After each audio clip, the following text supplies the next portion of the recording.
chăm đi nhỉ liệt luôn sao đâu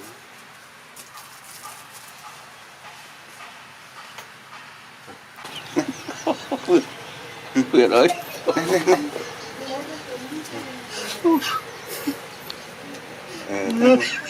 chăm thấy chị xong đó quy xem quy chào quy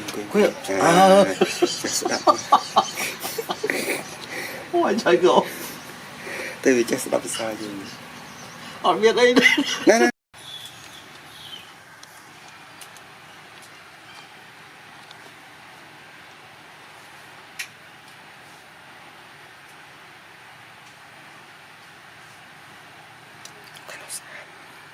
chào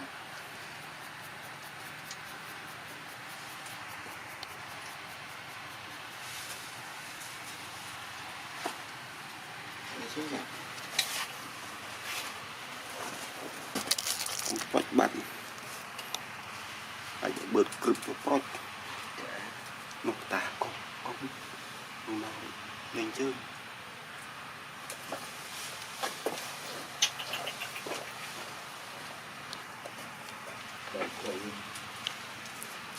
thằng gì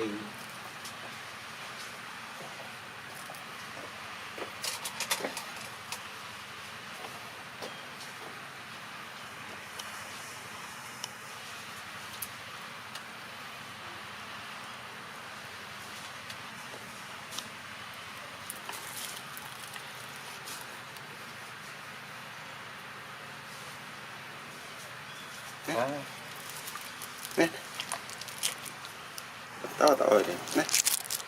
menuk dốt đang tao rồi menuk nâu đi này phải đi này ừ